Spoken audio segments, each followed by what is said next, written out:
My name is Tiana Smith. I'm originally from the San Francisco Bay Area.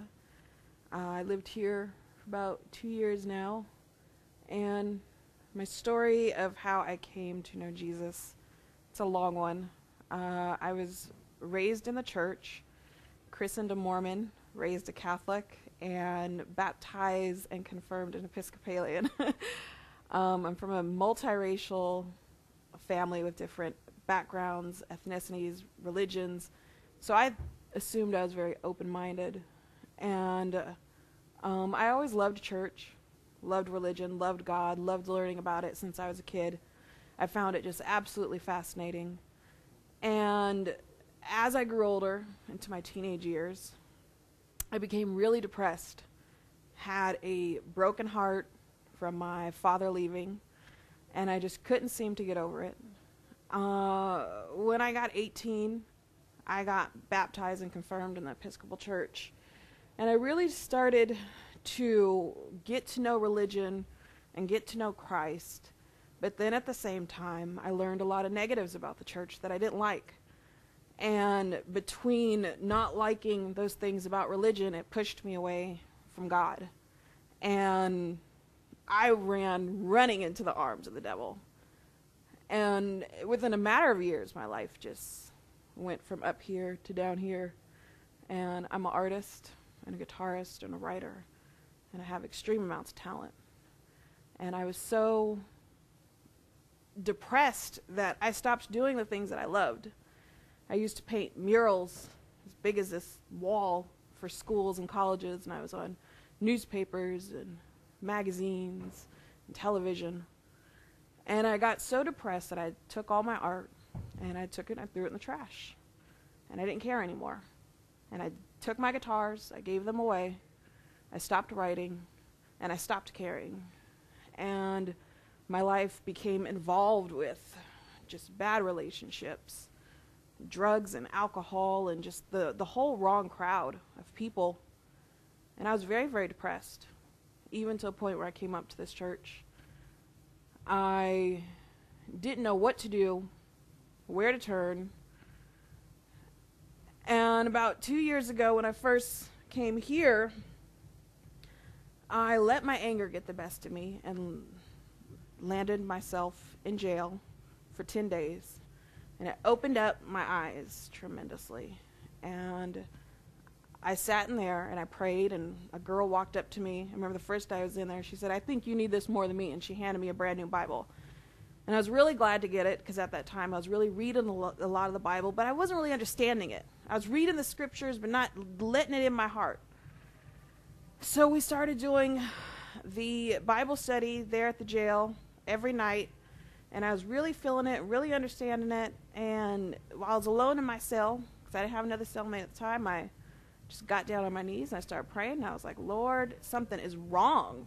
I was like, I feel like my soul is just dying. I couldn't even be scared of the darkness anymore because I was already in it. I wasn't scared of death because I felt like my soul was dead. And I was like, I need to just get out of here. I need to get out of jail. I need to change my life around. I need to start accepting you in my heart. And I was released from jail. I made bail, and the bail was returned back to me. And my whole case was dismissed. And I told my mom, I told her what happened, I told her how I prayed. And she said, "This is not a coincidence. They did not just lose your papers just to lose them." She said, "You asked for God to set you free. You asked for another chance, and you've been given it. And you need to change your life around." But even still then, I fought. I'm not a submissive person, and I do not like to submit to nobody. So the thought of having to submit to God, I was just asking all the wrong questions. I was like, "You need to fix me. You need to change me." I was like, "Why aren't you listening to me, Lord? Why? What is it that I need to do?" And I realized I was asking the wrong questions. God was already listening. I just wasn't receiving his blessings and everything that he was giving to me. I was taking it and I was throwing it in the trash. I didn't want it. I didn't want to hear what he had to say. Every time I hear people say, "Jesus loves you," oh, just stop. I don't want to hear it.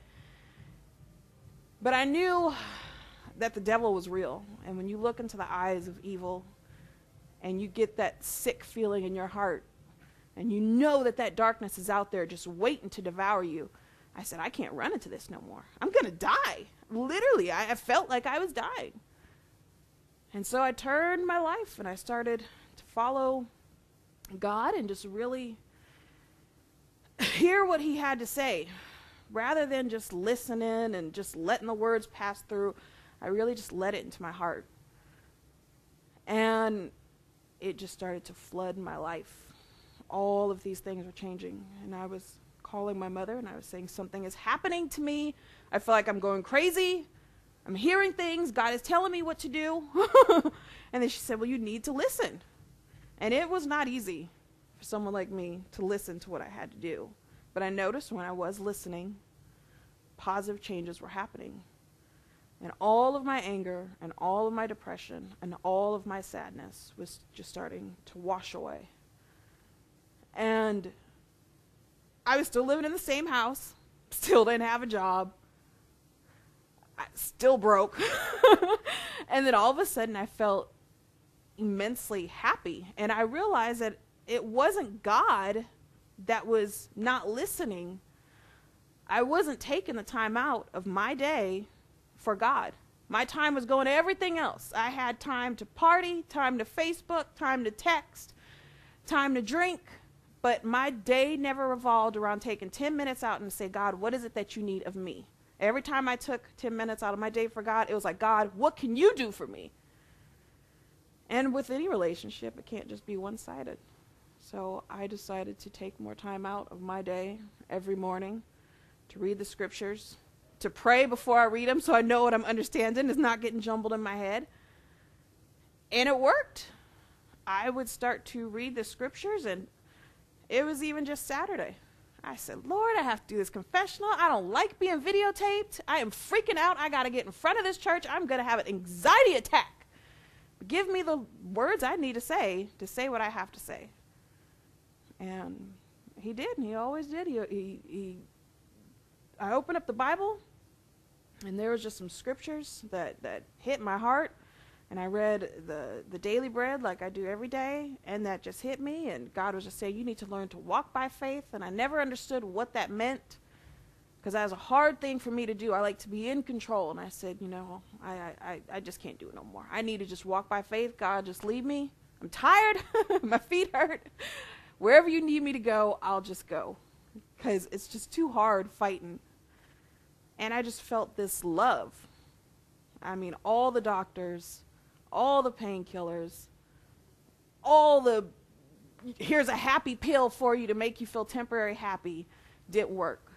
And it was just the best feeling I could ever imagine, having all my anxiety, all my anger just wash away. And I was just like crying, and I'm like, what has happened to me? Because I don't cry. And people would always say, you have a wall built around you. You were just cold as ice. I was mean and I was evil, and I didn't care. And I had no plans to change. But I could see the evil in the world. And then once I started to see that, I was able to turn that finger right around at me and look in the mirror and say, I'm one of them. And it's easy to say other people could change when I have the same problems. And I said, I can't tell anyone to change unless I change myself. And I can't change myself. Only Jesus Christ can. And if I accept him in my heart, and I really, really do this, and not just say any words, if I really follow this, I said, I know that he's going to show me where I have to go.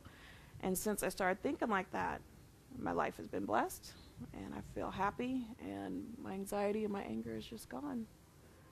And I've been doing a lot of the things that I love, my writing and my music and my art, and I feel a sense of hope for the first time. I don't feel like my soul is dead. I feel like my soul is alive, and I have a reason and a purpose, and I'm not just another person. And I was the biggest skeptics of all the skeptics. And I can't believe I'm even sitting here right now. Sometimes it just shocks me that, I used to laugh and be like, oh, the Bible beaters don't know what they're talking about. But they had a point, and they're right. And it happened to me. And God really did come into my life and change it. that's my story.